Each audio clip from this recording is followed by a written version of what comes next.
Yay! Welcome back to another episode of the Radical Healing Podcast. I'm your host, Jess Betancourt, and my guest today is Kara Goodwin. And Kara is the host of the Soul Elevation Podcast, where she explores ascension, spiritual awakening, energy healing, extraterrestrial connections, and consciousness. As a skilled energy healer and meditation guide, Kara empowers others to deepen their spiritual connection through transformative practices. Her debut book, which I'm reading, and it's great, you should get it, Your Authentic Awakening, A Guide to Everyday Spiritual Living, provides a roadmap to embracing a spiritually awakened and authentic life. Through her work, Kara inspires others to elevate their souls and align with their highest potential. Hi, Kara. Thanks for being Hi, Jess. Thank you so much for having me. I'm really excited to be here. Yay, here in the Zoom room. Yes. And thank you for your flexibility. We had a little snafu this morning where I was like, wait a minute, this is an hour earlier than I meant to be. So She's like, I thank you didn't so even much. log on. What are we doing here? Oh, we're here. And we have Kara, as you can tell from her bio, offers a wealth of spiritual knowledge and insight. And so I was having a bit of difficulty kind of pinpointing the conversation for you, dear listener, and how to create a focal point that would be beneficial for you. But we kind of landed on creating a relationship with spirituality that can be a substitute for addressing this audience in particular, a substitute for the urge or the desire, the drive to feel altered. And most people do that with drugs or alcohol or sex or smoking, what have you, name your vice. But what we would like to do today is offer a conversation where you can find some piece of it that you could try on to start with today to give yourself a buzz or an altered feeling or a state of shift that can ideally help you reduce over the long term, right? Because these things take practice. There are no quick fixes, and that's why alcohol and pills don't work for the long term, because those are potential quick fixes. How to establish a practice for yourself, just like step by step, one piece at a time, as you are right now, without having to get to some other place where you can begin. So Kara has so graciously said, "Yes, let's talk about that." And so I'm going to turn it over to you, Karen. How would you respond to that, just as an opener for this conversation? It opens up so many things in my, where you could take that so many different ways. One thing that really feels important to me to address is that high, that sort of like I want a buzz. I want, and the antidote to that might be patience. Coming into a more patient, like needing to address that quick hit, that quick fix. Mm, And that's something that I want to be realistic with in mm, terms of those who really feel this stirring. And if you're listening to this podcast, you are feeling a stirring because you wouldn't be attracted to Jess's podcast if you didn't have something awakening within you that was deeper than the surface level life, the quick hit, the, whatever it might be. There is that kernel. I mean, just by way of you being interested in content like this. But when we want to connect with our soul, with our spirit, and really start to go deeply and get that true nourishment from an energetic perspective, from a purpose perspective, from a life perspective. So we're talking like grand scale. Why did I come here? Why am I in this human body? Why am I moving through this life with the people that I'm moving through it with? Those are big questions. And we want to consciously choose to be patient with it. And that's been a part of my journey too. But when one of the things with realizing with addiction, it is that like, desire to shift very quickly. yeah. And it's not that it's impossible with a spiritual, from a spiritual lens. There are people who have things called Kundalini awakenings. Sometimes that happens spontaneously, it happens very quickly.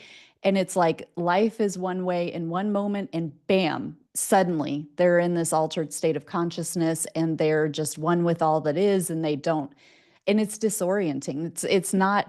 It's not necessarily always pleasant. There are often like pleasant things about it, but there can be a crash that comes with it of like, wait a minute, like I don't know what life is now. I don't I and I It might be a temporary thing, and you come back and you're like, wait a minute, I'm mourning the loss of what that was. I'm chasing that now. Um, but when we're connecting with spirit, there is it is this authenticity. It is this like, oh, this is who I truly, truly am. And it could happen quickly, but it might be one of those things that we have to put one foot in front of the other and keep making the choice to say, I want to take this deeper. I want my life to not be on the surface anymore. I want to be authentic. I want to experience myself in a true way of who I really, really am eternally, beyond the physical body, beyond my personality. And that is completely possible. It is absolutely possible, but it's a choice that we keep making most of the time. Again, you could have these radical experiences that are spontaneous, but that's not always how it goes, and sometimes that can be like a really harsh way to do it. It can be too much, too fast. Mhm. Um, but things like meditation and things like breath work can be these ways that we get the physiology of the body such that it starts to create a chemical response within the body, particularly breath work, pranayama exercises. I just hosted a guy who maybe, have you heard of Leo Mars? Yes. Have Yeah, you interviewed him? he just emailed me. Oh, okay. Because he's got this Ether app, and I just Breathwork in hosted Venice. him. What's that? He has a breathwork studio in Venice. He did, Okay. but he's got this app now, Ether, and I've been meaning to Oh. check it out. But we were talking about these altered states of consciousness through breath work, and so you can download apps that will guide you through breath work that Mm. do create this physiological response within the body that does feel like a high. But a lot of the work really, um, I think, some of the foundational things when we're dealing with addiction is to be truthful with ourselves about what is it actually that we are seeking with whatever it is that we're addicted to.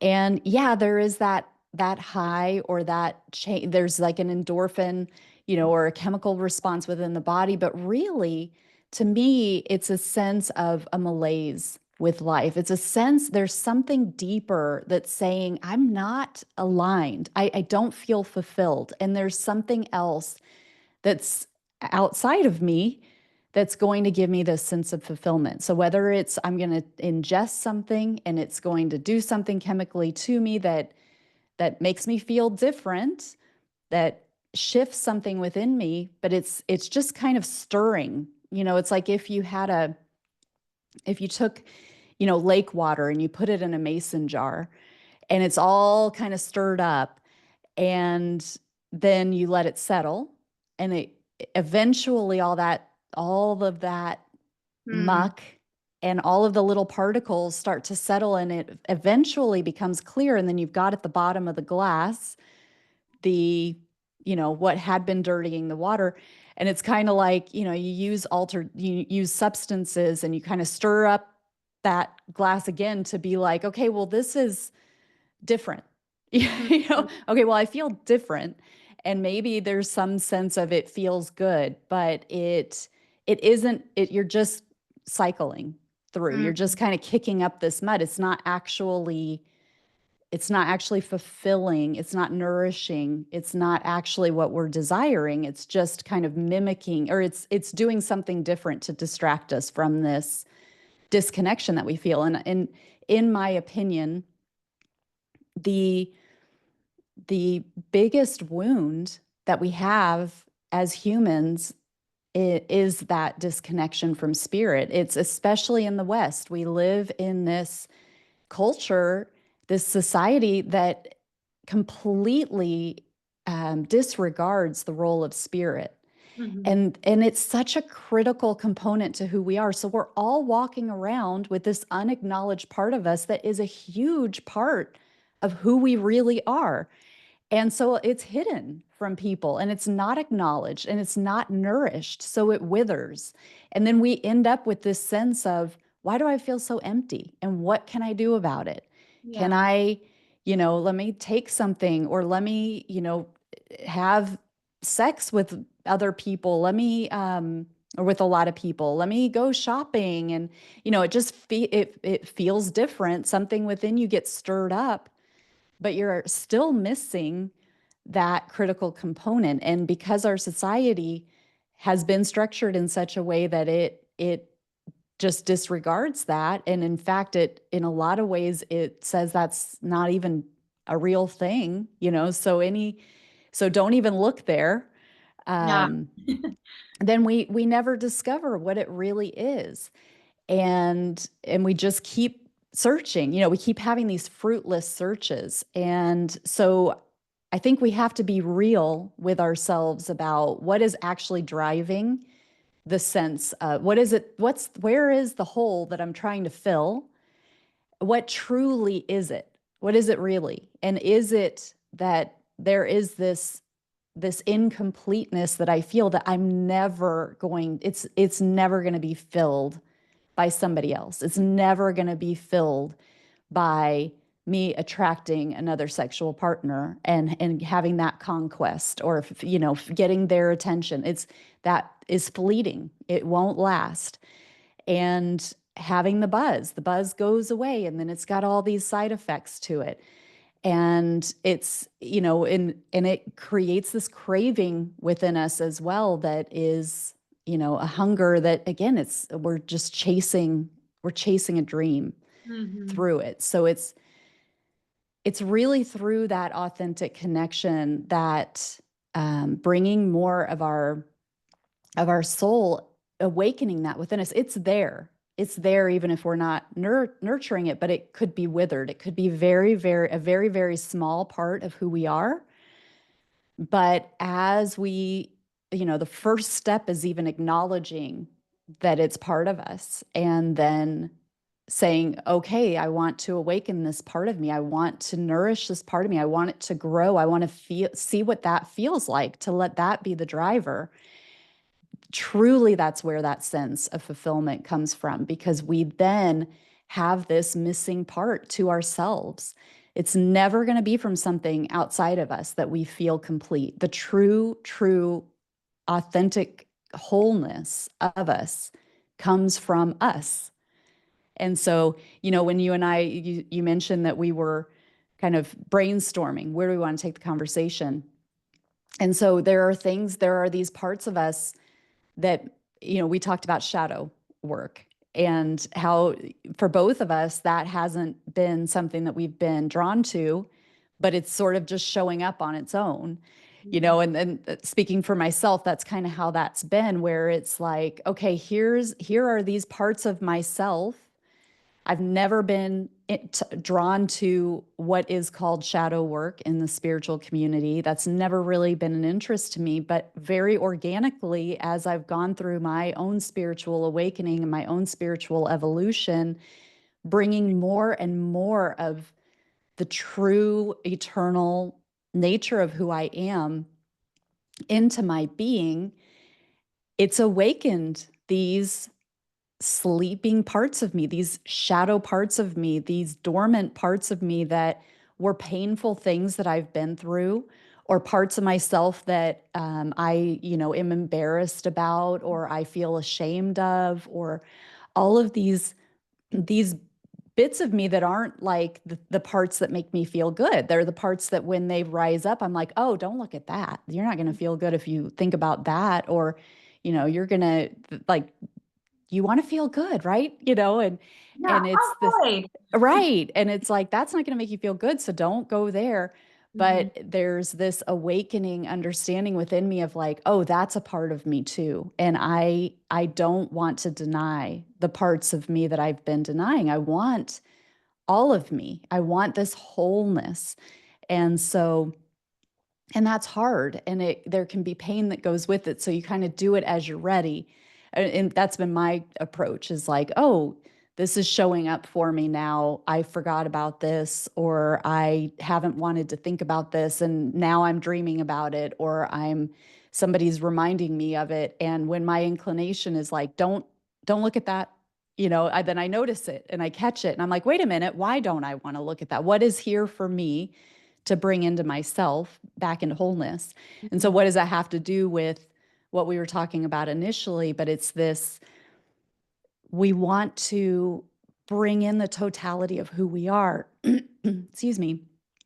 And that includes all the parts of us. And when we're using substances, or when we're using something external to us, we're not able to really tap into the wholeness of who we are. Mhm, mhm. Definitely. You mentioned so many great points as I've jotted my scribbly notes, but I feel in my experience, in my own experience, and in working with clients, it is those repressed parts of ourselves, the shadow aspect that has the attachment to the external thing to feel good. And so in looking at it and being able to be like, I see you, first of all, I notice, I hear this noise, or I like, I acknowledge this presence. What in your opinion or in your experience are like the next steps that people can do to like integrate these parts of themselves that are the hurting parts, the wounded parts, the parts that seek out vice or external substance or vice or validation? Well, one thing is the beautiful point that you made, that we don't have to do this alone. And it can be really important to have support. And so whether that is somebody who can help from a spiritual perspective, whether that's a more traditional therapist, whether that is just a trusted confidant, we don't, some people have such trauma Mhm. and their shadows are so looming that it can Mhm. be really, really frightening Mhm. to deal with those on our own. So, that might be the first step for somebody, because there can be repressed memories. I've had repressed memories show up, and they're not like overly traumatic. They're kind of your everybody has these sort of abandonment wounds, or isolation, like separation, or feeling ganged up on, that all of those kinds of almost rites of passage from a youth perspective. But that doesn't mean that we're not scarred by them. But then there are people who have much more heinous things that they have to deal with. So that may be an appropriate first step, is just saying like, okay, let's pause. Let me get somebody who can help me navigate this. Mhm. Um, but for me, meditation has been huge. And just that ability, it doesn't have to be complicated. I know when I began my meditation journey, I didn't feel like I was really getting anywhere with it. For the first many times I tried, I kind of had these expectations that, okay, this is natural. All I have to do is make space for it and it'll happen. And then my mind was just wandering. I didn't really know what to do with myself. I've created like a 21-day online program to help people just kind of really bite-sized things as you go through, that you can you can develop your own practice that can be just to help you if you're like, okay, I'm interested in meditation, but I don't know where to start. But it doesn't have to be complicated, but giving yourself that space to just be, and to allow what wants to float up, and to be in that safe space. Acceptance is a big part of it. So it's whatever comes in, releasing those immediate emotions, aspects of ourselves that come in, that, like I mentioned before, the shame or the guilt or the regret. When we have these memories, first of all, everybody has memories that they feel ashamed of, or they regret, or they feel, that they are embarrassed by, whatever it might be. I mean, those are kind of, are afraid of. Those are the root of why we don't want to think about these things. But by virtue of being human, we have all experienced things like that. So it's allowing ourselves to be in a state of acceptance and almost having this parenting relationship with these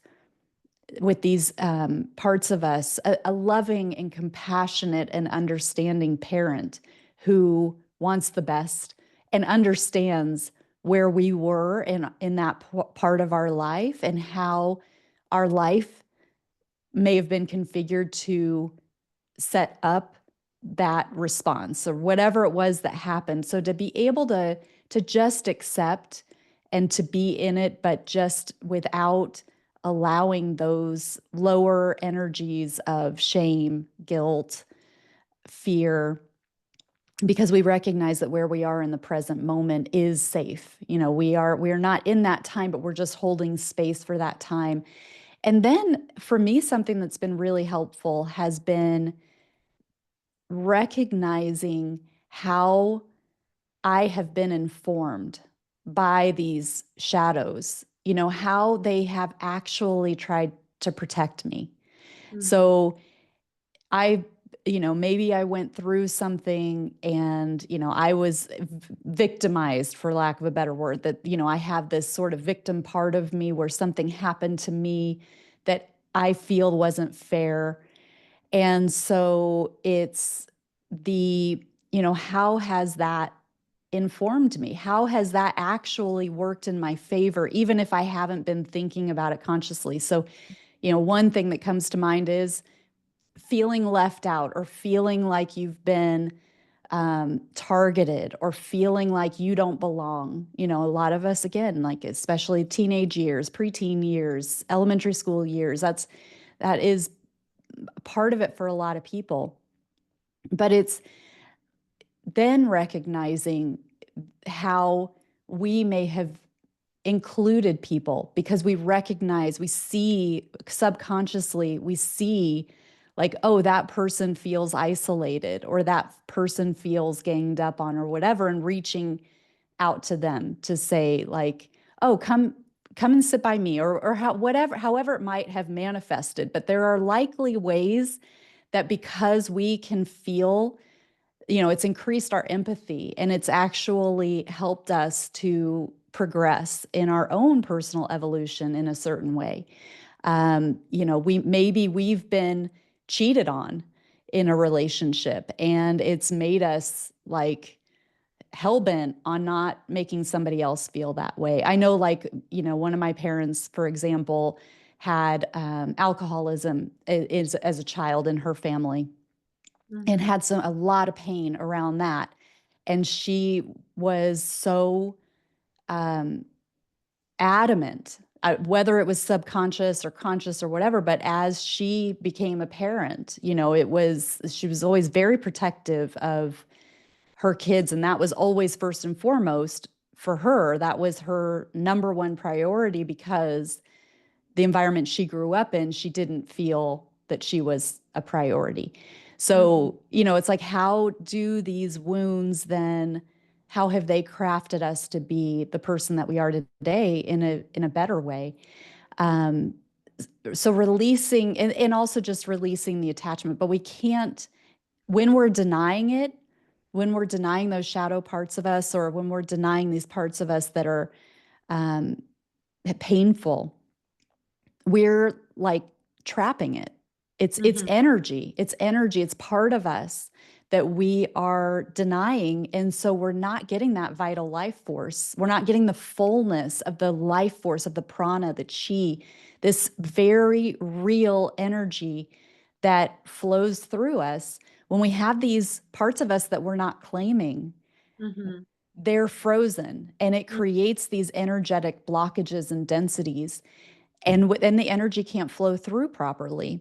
So Mm-hmm. it literally manifests behavior patterns that are detrimental to us. It Mm-hmm. creates health problems, creates relationship problems because this energy is not working in the fullness of how it's designed to do that. So it's really important. And if we're dealing with addiction, some of the root of why we're doing that is caught up in those shadow parts of us that that's often subconsciously, it's not like we're consciously, or maybe we are, maybe we know what we're doing, but more often than not, it's the subconscious part that's like, I don't want to feel who I am because I don't know how to cope with who I've been.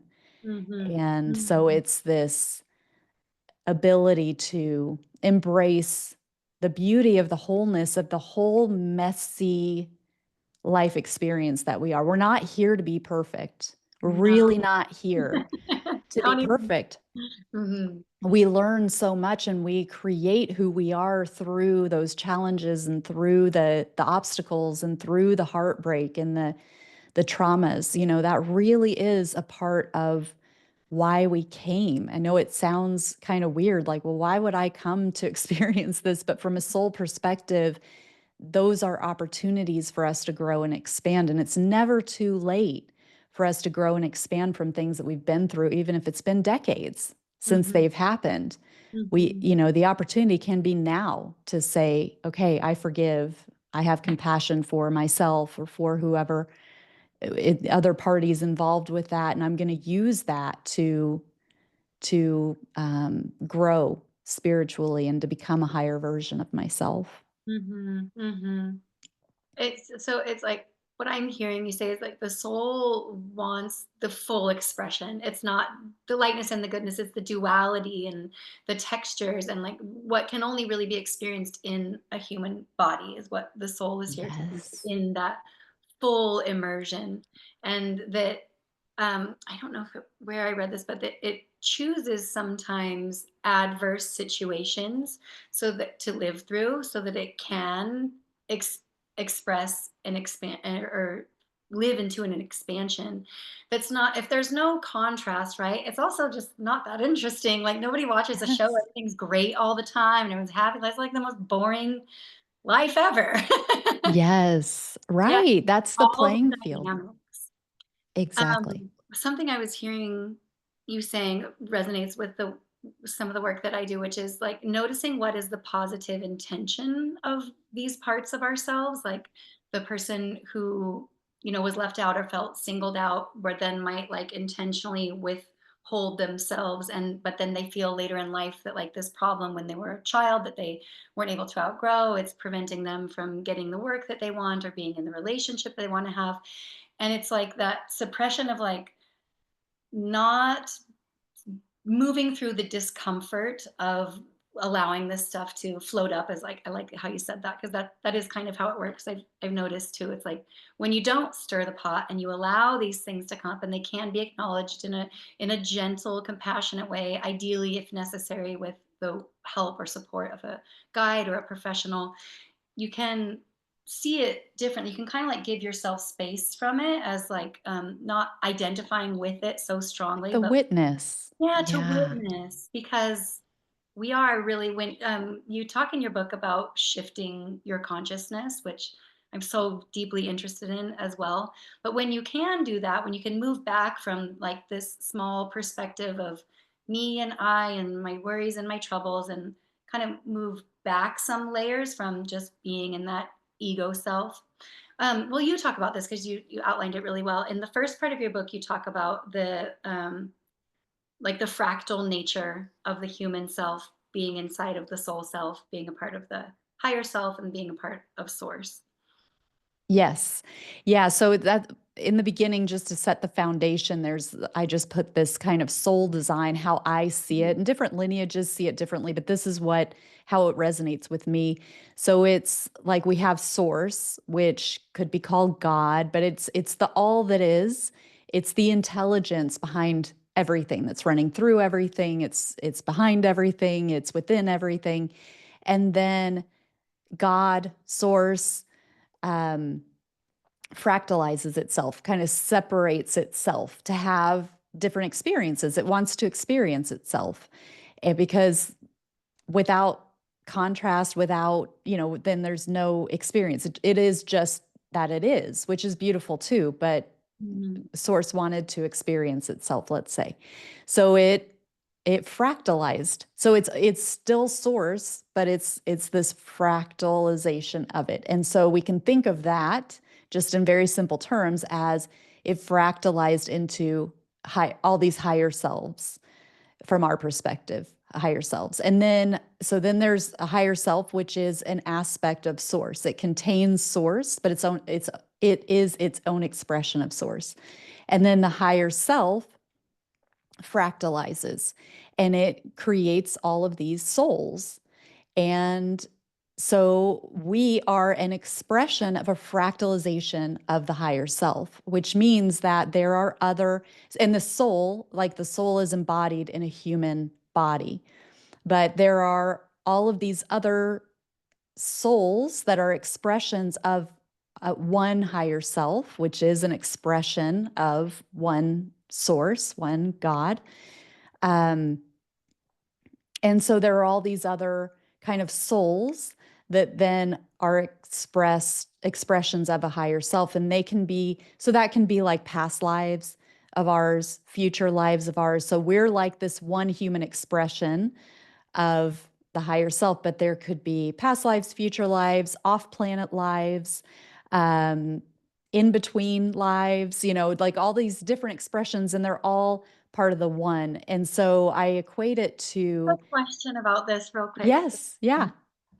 Does the same soul like exist in multiple places or beings or bodies at the same time? Or does the soul go back, like, and you think of like the traditional sense of dying, I guess, and the body, the physical self dies, and then the soul goes back into the higher self and then gets reincarnated back? Is it like the same soul that comes in and out, or does it exist in multiple places at once? Does that That's make such a good question. And it's hard for me to say. I have the same question where sense? I'm like, is the soul then like reincarnating one soul who's having these different expressions in different times in different places, or is it like one soul for one human? And different lineages say different things about that. Um, and so I can't say definitively, honestly, but I do like the analogy of the ocean. I think that keeps it simple too, where it's like source is the ocean. It's the whole ocean. And then you can take a cup and scoop a cup of water. And then that is like the higher self. So it contains the whole, everything that the ocean is contained in this cup, but the cup is not the whole ocean. There's more of the whole ocean. And then you take a drop from the cup, and that drop is the soul. And so the soul has the whole ocean in it. It's got the whole cup in it, but the cup is more than the drop, and the ocean is more than the drop. And so, but they're all intertwined. It's just that you kind of keep paring it down more and more. Um, so that I think is just kind of a simplified way. For me, actually, when I experience things from an energetic perspective, from a spiritual perspective, I actually see it geometrically, as these geometries of energy. So if you're watching the video, um, because you do publish the videos, I think, right? Yeah.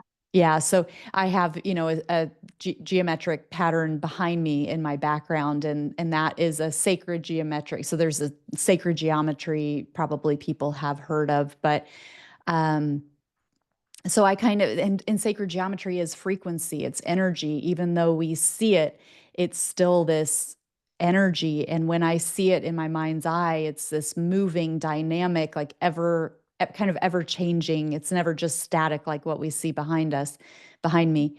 Um, and it has its own frequency. And that's part of it too, where it's like, I think the higher self has multiple frequencies, and then these individual expressions are like individual aspects of it. So like in the geometry that we see behind me, you could pull out different shapes from within that. Like you could just have the Merkaba or the star tetrahedron, like that's just one part of it. You could have some of the more, there's a seed of life flower of life back there. So you could pull just that part out. There are more intricate things within the circle.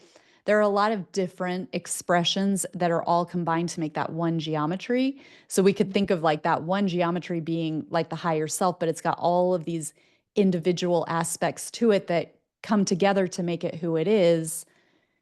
And those are different expressions at different frequencies, um, but that all are also one.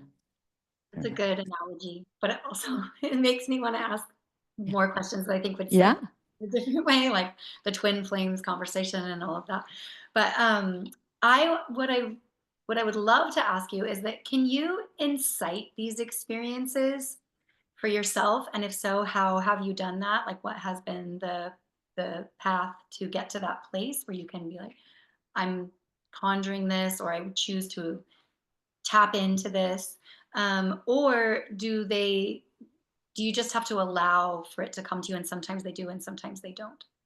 What a great question. And so pertinent to our discussion, too, about addiction, because we can invoke these types of things with plant medicine, for example, ayahuasca. I've not taken ayahuasca, but that is, a well known pathway for people to experience themselves, to open that connection, create those pathways with their higher self. It can be very, very powerful. There are darker aspects of the ayahuasca journey that people need to be aware of in terms of having the right facilitator, being in the right environment. It's really, really critical. Ayahuasca has taken off so big Yeah. in Central and South America that there are a lot of people who are just in it for the money. I mean, that's just the truth. They're just in it because it's such a lucrative A lot of thing. charlatanism happening. Exactly. So you want to be very careful that you have the right facilitator who's in the right environment, because you are opening yourself up energetically, and you that does make you vulnerable Mhm, energetically. And there are very real things that can happen, mhm, unscrupulous things that can happen when you're in that state. So go into any ayahuasca experience with your eyes open, and do your research. Don't just decide on a whim to do it. It should be very sacred, and you should really have a lot of trust with the people that you're with, the people facilitating it. And then if you're with a group, you don't want to just like, oh, okay, well, I guess these are the right people to be in the group with. From an energetic perspective, it's a very sacred mhm. experience. So be mindful about it, be deliberate about it, be patient, Trust don't just, feeling, trust your gut intuition. About we've kind of segued into yeah. ayahuasca, but I did have a bad psychedelic experience, that I like preemptively paid for, showed up for, and didn't feel really amazing about that whole entryway process. Hmm. I smoked bufo a couple years ago, and like the environment that it was in was like not really clean. There was like this cat that was bothering me, and like I could see the habitual use of things in her apartment, for example, that I was like not in alignment with, not in a judging way, but like it didn't feel very good, but I Hmm. followed through. And then I had an entity attachment that resulted in me feeling really depressed with like a physical weight on my back. I would bawl my eyes out for like anything, like a dish would break and I'd be, and I would like panic cry. And I was fortunate enough to put it together that that is what had happened to me. And then I had to have it energetically removed, which was its own amazing experience, which was better than the bufo experience, I might add. Yeah. Yeah. Yeah, psychedelics are definitely a pathway, and please be careful and picky and selective, and like do your prayers and your research on with whom and Yes. what you're taking. But Yeah. is that how you initiated this process? No, so I haven't taken ayahuasca. Mushrooms are another way to do it. I have had mushrooms, but the things that I write about in my book are not mushroom, because I talk about some of the experiences I've had. The experiences I've had are in that hypnagogic state between sleep and wakefulness. So I have, they're not mushroom trips. I've had some amazing experiences with mushrooms. So again, you want to be mindful. It's not just don't just take them and then go to a party and whatever, like use them in a very sacred way.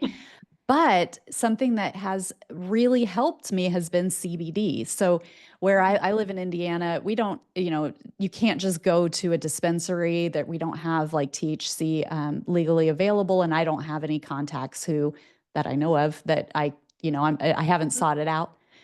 What's that? You don't have a weed guy. Yes, exactly.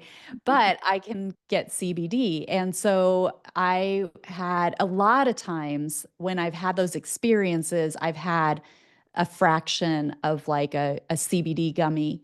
And that has helped me to expand that hypnagogic state so that I can be in the state where I am awake, but so I'm definitely not asleep yet, but I'm not really like I'm in a different state of consciousness, and I'm able to hold that time when you're transitioning into sleep, which is a really fertile time.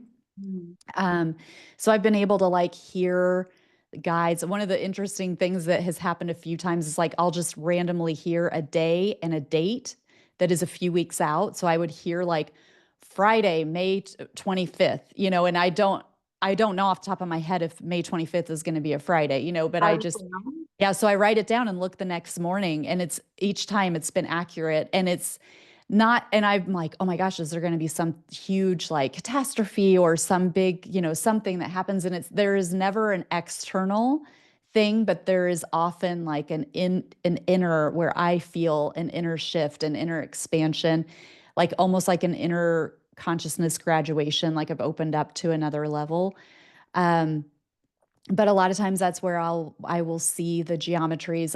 I'll feel like these I'll just feel a lot of energetic um energies, not usually, not so often like seeing people, beings. Sometimes that is the case. Um and I don't really feel like landscapes or see landscapes, but it's more energy, like seeing energy represented in different ways, whether it's geometry, whether it is like seeing them. Sometimes it's like a mosaic. Sometimes it's like I'm like often there's like a dome, and it's like I feel like I'm in a mosque, even though I haven't been in a mosque in this physical life, but it's just that dome kind of sense. Sometimes it's more cathedral-like, where there are pillars, and it's more of a long column, or Cool. more of a long hallway. Yeah. But what's really fascinating is I have recently been like, is the CBD a crutch now? Like, is it appropriate that I use this? Like, is it helping me, or is it like somehow getting in the way of Mm. something? And so that's been a question where it's like, I love that it makes it so easy for me to stay in that in between state. But then I'm like, is there a part of it that is like it's blocking me from a deeper experience or something? So it's just been a question that I've had. And then I had this fascinating dream a few weeks ago where there was a lot of symbolism in this dream, but part of it was I was basically with this gatekeeper, and the gatekeeper, like a dimensional gatekeeper, who was I wanted to enter. It was actually represented in the dream. It was an immigration officer, and I was trying to get into Korea, of all places, which I don't have I don't have a connection with Korea, but you could think of that as like a new dimension, like a new realm that I don't know. Yeah. And I couldn't find my passport. I found two expired passports, but I couldn't find my current passport, even though I was like, I know I had it because I got on the plane, and I couldn't get on the plane without it. But this guy was really patient with me. He was like such a nice guy. But as I'm looking through my backpack for my identification, I found all these red gummy candies. And like I took two huge handfuls, and I was like, can I throw these away? Do you have like a bin? And to me, they just look like gummy candies, in the dream. But as there were so many elements of this that just seemed so poetic and profound, that I was like, okay, I always write my dreams down, whatever I can remember. But I was like, it took me days to really kind of feel into all of these different elements and to try to see what the dream was telling me. And I was like, okay, these gummies, I think these are like the CBD, and I'm giving them to the gatekeeper. Like, can you throw these away? Mm. And I haven't had any since because I just felt that that was my subconscious or my guides saying, like, here's the answer. Like, it's time. They served you, but now it's time to throw them away. And Mm. so I did that because I felt like, okay, now I have clarity. And it has been really interesting that now it's been 2 or 3 weeks with none, with, not, and I was having it maybe like 2 times a week, 2 nights a week, and it was like, sometimes it would just make me fall asleep. So it wasn't like every single time I did it, I would have a multidimensional experience or quantum journey, as I call them. And sometimes I wouldn't have taken anything and I would have the experience. So it wasn't like a guarantee, and it wasn't like I always needed it, quote unquote, needed it. But I feel it's been interesting, like just quote unquote getting clean, if you want to think of it that way. Of Um, CBD. what's that? Clean of CBD. Yes, exactly. Yeah. But I had like just being willing to say, okay, let's see what happens. It's been slower. It's been, I've needed to keep my patience. Um, but I am having those experiences without, even just last night. Like, I was awake for a good at least an hour after I fell asleep, just, seeing with my mind's eye these things that I used to only see when I was, well, not again, not always, but most of the time I needed the CBD. I'm able to open myself up, open my energy up, in a very expanded way, without that aid.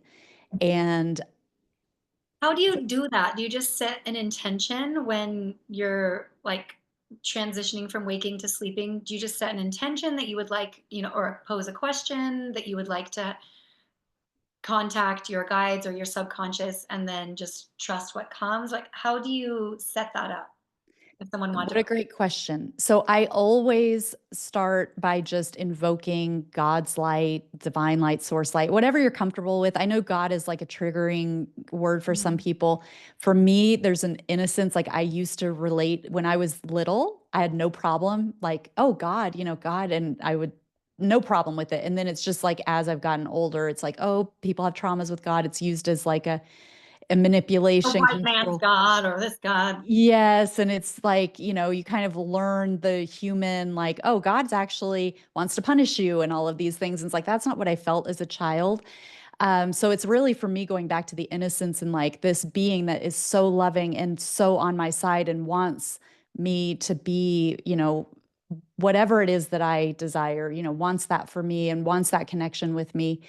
Um, like, very benevolent, very loving. And it's really more of an energy, a light. Are you saying this telepathically? I've been liking saying Yeah. present consciousness.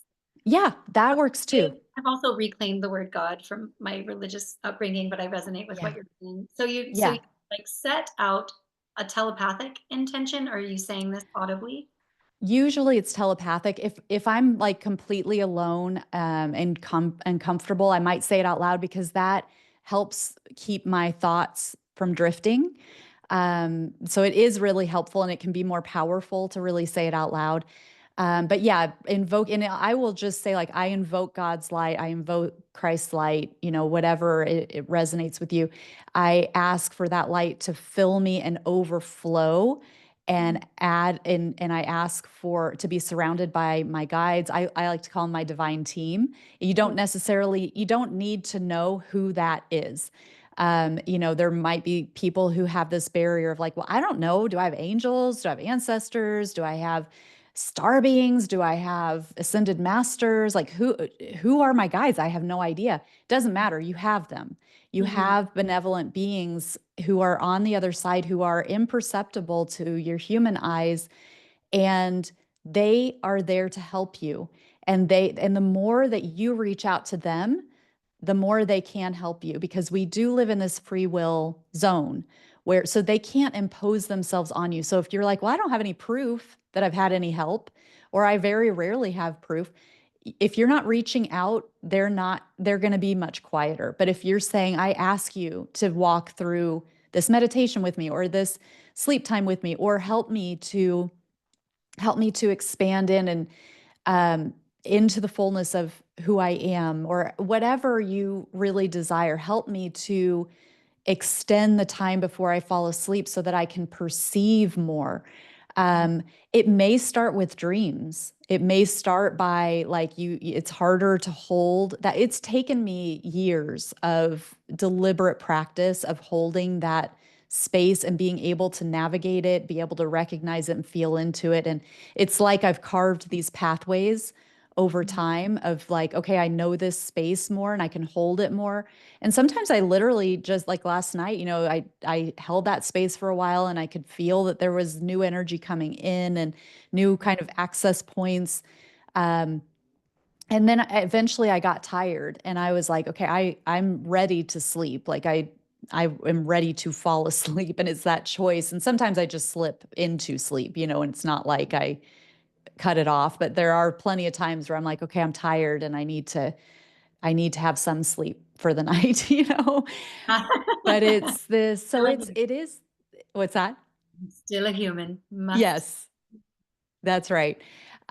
So it is this deliberate intention and this asking, and then, understanding that it is a journey. So it may be that things begin with dreams where it's like you wake up and you're like, wow, I had a strong dream. I'd encourage you to write it down. I always have a notebook by my bed and I have like a quote unquote dream journal. But it's just literally just a notebook, and I write down what I can remember. But a lot of times that will be like a first step. And then you might start, or again, like, who am I to say? It may be that through that intention, through that, that desire, that you immediately start to have some experience in that in between state. But sometimes it's just recognizing like that's a really powerful time, and we just don't realize how powerful that time is before we actually fall asleep. But we're like out of our regular kind of waking state. There's that fruitful, like, wow, like kind of just um, in between state. Yeah, yeah. I love that state. I talking to you is inspiring me to want to do more of this at night. I'm so effing tired when in my head Hmm. from my mom life. It's like, God, you know, Yeah. Yeah. quite like that all the time. But so I've been doing it more in the morning, like when I Hmm. wake up, like not bolting out of bed. Don't pick up my phone for as long as possible. But before I even get out of bed, I kind of stay and like feel around for like whatever messaging or things, remnants from the dream state that like are really important, or like what should I notice. And it really is like 5 minutes maybe of linear Yeah. time, but it feels really like saucy kind of, Yes. like in this really interesting space that a lot of us just kind of bypass because like the mornings are fast and you got to get going and like get up. But even if you get Yeah. up at 5 in the morning, like, like eventually, like my body kind of wakes up like 10 minutes before my alarm. Now I've been doing that Hmm. kind of practice for a while.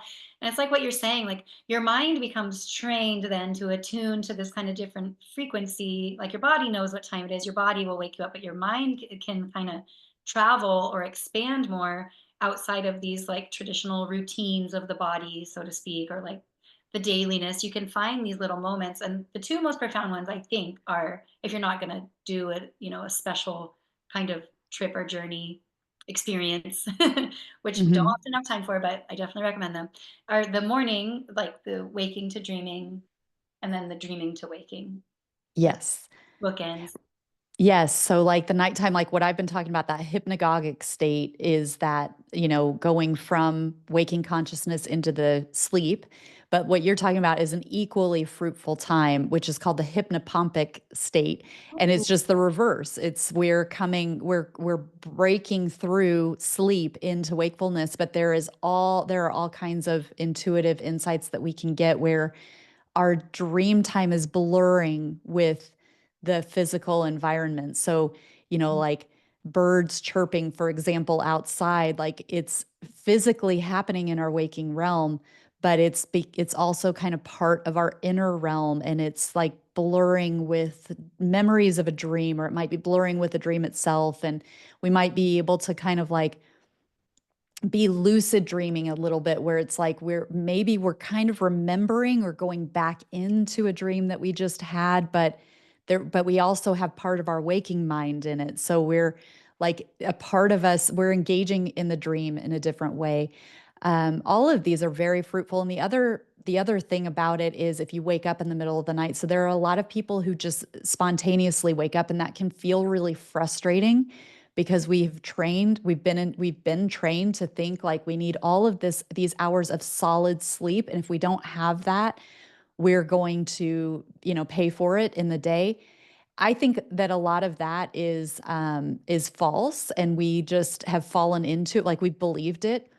I Yeah. believe that if we spontaneously wake up, whether, our body says we have to go to the bathroom, so we quickly go to the bathroom, we have a hard time falling asleep.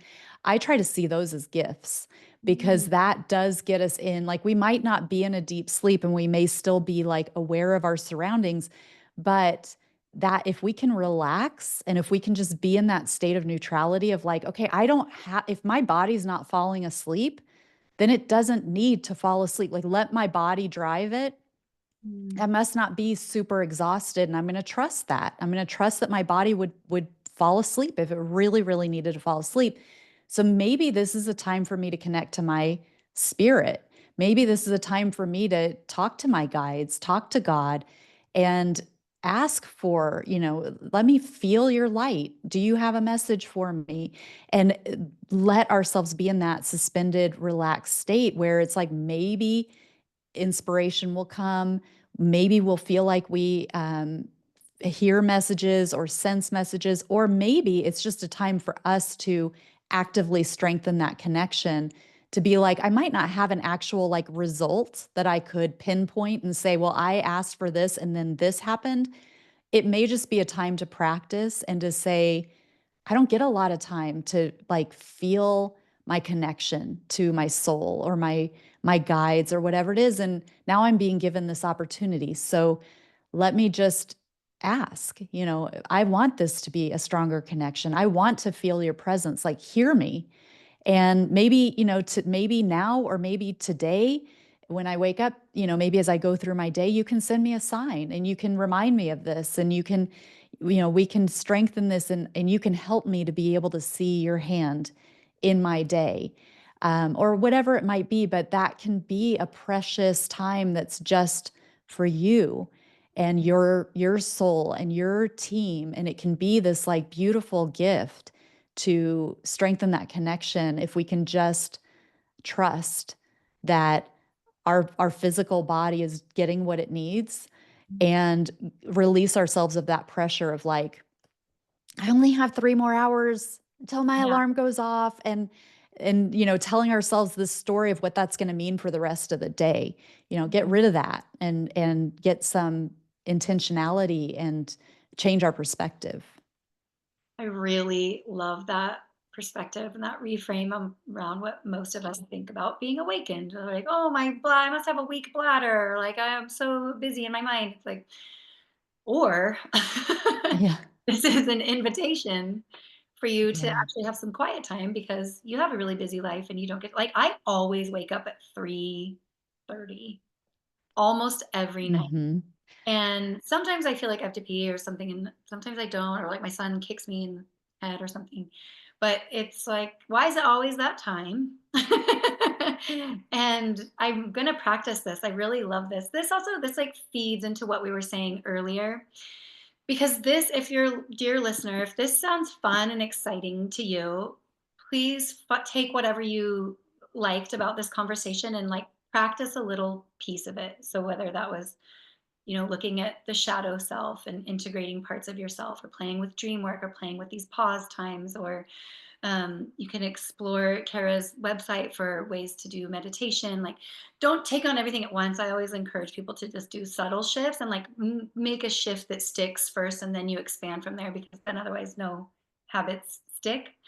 But what I'm kind of like, meandering around in my mind is like, well, when I imbibe, because I work with people for alcohol use disorder, but I don't have like, I'm not a totalitarian either. Like, Mhm. I'll drink a beer, I'll have a glass of wine, but I don't intoxicate myself like I used to. But what I do notice too, and like I'm kind of in this phase of like when I have a beer, or 3 beers and like 5 hours later go to bed or whatever on the weekend, like I don't feel that like I have to rework the connection that I'm working on. Like my daily Yeah. practice more instead of like looking forward to happy hours, like I look forward to meditating in the morning and that helps me not drink at night because I really like this place I've gotten to of like I can move energy through my body, which I couldn't do before. Like I can identify every chakra spot of the 7 main ones. Like I can let source into my third eye. Like I can do all these things that I couldn't do before because I had created such a low vibration with my energy from chronic alcohol use. So what I'm saying in a really long-winded way is that there's kind of like a trade off, and you mentioned that like patience is key. There isn't a quick fix. And so like in my mentality for people who are listening to this episode because you struggle with some sort of addiction, got to kind of think of like the long-term gains and the short-term wins and like have the long-term experience. If you do start to titrate spiritual practices into your life, it does feel really fun. Like it's not it's not a shot of heroin, but like you can get to those places where it's like a whoosh comes, whether intentionally as you do or like with practice, or it kind of will just happen to you like a kundalini awakening or a spiritual awakening. But once it becomes more fun and interesting to explore consciousness and spirituality and energy, and your mind starts moving over there, these other things that are really like within the matrix holding and of a lower vibration and our vice use and substance use, they do just kind of start to like become less interesting. And you'll also notice, for myself, I notice, and people I work with for a longer time notice this, when you go in this other direction of consciousness expanding.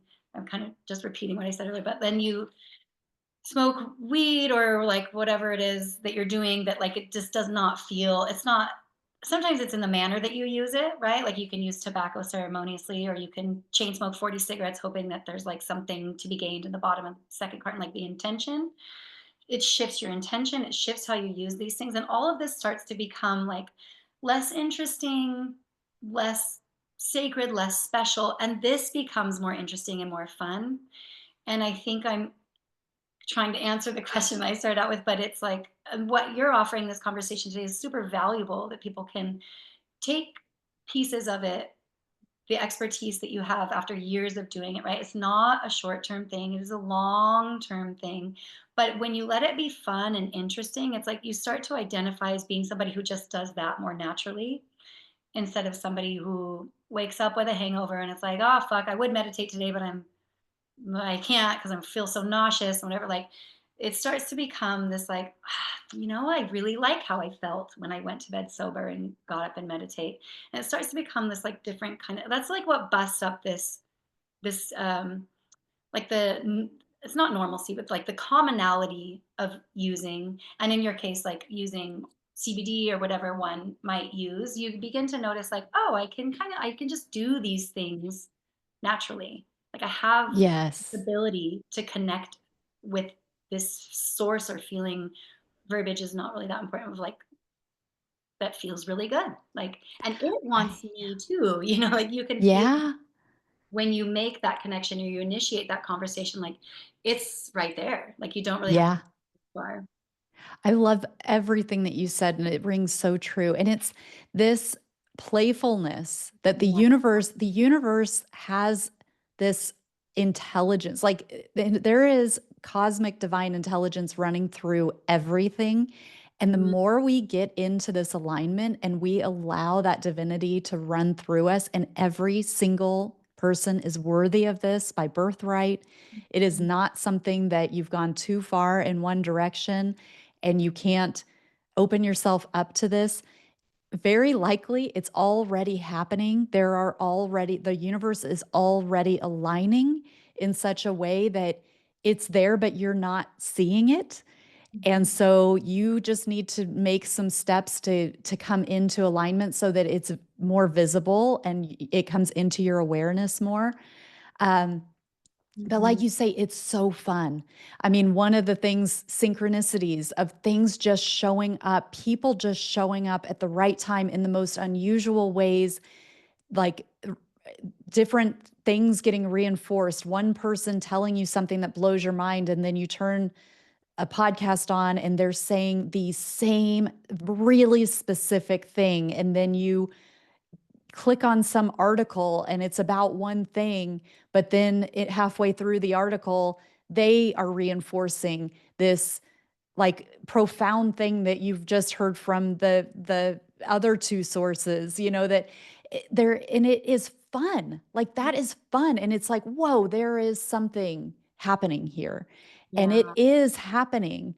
And so it's up to us to make the choice to tune into it. And it can take, that we have to change some of our behaviors, but the rewards are immense. Mhm. And just like you say, there is this trade-off. So I also feel that I know because I gave up alcohol many years ago, and the hardest part of that for me was the expectations of others. That was what kept me from doing it sooner than I would have otherwise. But it was me feeling that if I'm going to go out with my friends, or even if I'm going to have a night in with my husband, or I'm going to celebrate, I have to do it in a way that people expect me to do it. And I had to come to terms and really fully think about and accept this is my life. This is my life, and I get to live it exactly how I want to live it without like it doesn't matter what other people expect of me. If they're inviting me along because they want everybody to participate in the same way, then I don't belong there, and that's okay. Mhm. There are other things for me. If Mhm. people like me just because they like how I am when I've been drinking or whatever it might be, then that's that's not my problem. you know, what they want from me is not my problem if I'm not hurting somebody. It's like I want to improve myself.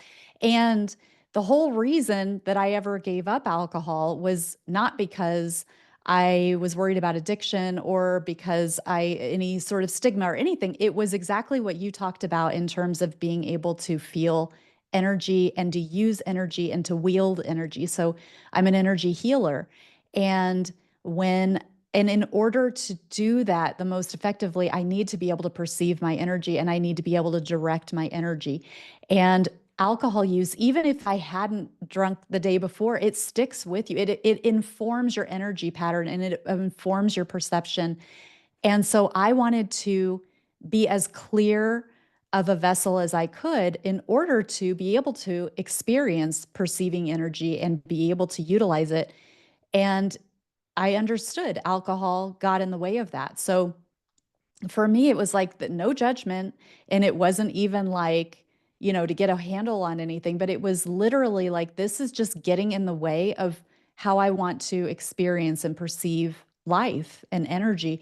And so I just really, that's another piece to it that we may not even think about of like, what part of what I think other people expect from me, who they expect me to be, what am I scared about there of really coming into who I really am? And you're here to live your life. Like you cannot let other people's expectations of how they want you to live or what they want you to reinforce of their own. Mhm. If people are going to think that, oh, I'm worried people are going to think I'm better than them or whatever it is that we tell ourselves, let them think that. You don't control that. They might not, they're probably not even thinking it. They're Like probably not. more times out of not, it's like we're thinking that and we have projected that thought because it's a fear onto Yeah. other people so that they can live it out for us. And then it can be an excuse for us not to change or Yes. to live into our own kind of soul destiny, which is like Right. it's thrilling and scary and fun and tiring. And so it's like it creates more nuance in life, I think, than Hmm. staying into a pattern of self-harm that you perceive or believe to be helpful for you. And it is for a time. And it's like part of there's no wrong in doing these things, but at a certain point, you might feel like you're outgrowing them. And this may be why. Exactly. It maybe it's because like your soul is like, nah, I don't want that. And you're like, I need this bigger container. And this Yeah. is like a smush down or a squish down, and or like stirring the cup again, and maybe the soul's like, no, no, no, I'm ready for the shit to settle. Right. And then it's like if you that was my thing with the CBD where it was like, is there something more for me? Like, am I actually blocking something? I think this is a quicker route. I think it's helping me, but is it actually like energetically creating some sort of glass ceiling where it's like, Mhm. I think that I'm getting, more expansive because of what I'm perceiving, but actually I could go more without it, but I'm just not giving myself the chance because I keep thinking I'm expanding more. You know what I mean? Mhm. Well, it's like you moved through that phase. I consider these Yeah. phases or levels of understanding and moving. It's moving through. Okay, move through that phase of like, oh, a deeper level of understanding. I don't need to be attached or dependent on any sort of substance for Right. do this kind of work. Yeah. Yeah. Oh my gosh. I don't want to go, but I kind of have to go. I know. I just want to stay here and trip out with Kara. Where can people find you? And do you have any sort of offers or memberships or things that people can jump into at this time? And get Kara's Yes, book. thank you. I'm reading it and it's really good. Oh, thank you so much. The book is Your Authentic Awakening, a guide to everyday spiritual living. So if you're in the US, you can go to my website, which is karagoodwin.com/book. And that's where you can get a signed copy with free shipping. But if that's not accessible or you're not interested in that, it's on Amazon, it's on Barnes and Noble, all the places that you would get your books. You can now get it on there. It's early release. It hasn't been out that long, but and then, yes, I do have a membership like that's really, it's $27, super low entry. And that is focused on meditation and spiritual development. It's an amazing group of people, such a supportive group, really beautiful souls. We meditate 1 to 2 times a week together on Zoom. And then we have like informal get togethers where we're just kind of talking about where we are with life, what our challenges are, how we can support each other. And we end with kind of an invocation prayer, kind of to uplift all of us. Um, and we have book club and things like that too. I don't know when this is coming out. I have a workshop. Summer. Oh, this June summer. thing. Yeah. June. Okay. So I am doing a workshop at the end of May. You could purchase the replay. This is an energy reset. So if some of the things that we've talked about in terms of perceiving energy and how energy is a part of our physical life and how the things that we do affect our energy and vice versa. It's an energy reset. So you're going to get some intellectual understanding on how, like, on distorted energy. It's specifically around clearing and distortion, but we're also going to do some activations, some clearings, and give tools for like how to carry that forward. Um, and I've got my podcast, Soul Elevation, that has its own website, soulelevationpodcast.com. And I've got like 450 some odd episodes. Ah, good job. Yeah, it's been around for a while. So there's a lot of content out there for that to support your spiritual growth and all different kinds of aspects of life. So there's a lot out there. Yeah. There has a wealth of resources and things you can check out, and her book. And thank you so much, Kara, for being here. And thank you, listener, for being here. Listen, friend, Yeah. Thank you, Jess. Thank beautiful you for this. person. Yes. Thank you for this amazing time with you and for just holding space through your podcast for people to grow and to learn and to just evolve. It's really beautiful. Thank you for I letting me be a would part of it. Yeah, absolutely. It's been a pleasure. Please share this podcast with a friend or anyone you think would enjoy it or get some benefit out of hearing um, what was shared here today, Kara's wisdom and my bad jokes. And please leave us a review with all the stars and the nice things to say because it helps other people find us and we greatly appreciate it. And we hope you have a beautiful day. We'll be back with you next week. Thank you, Kara. Thank you, everyone. Thank you so much. Um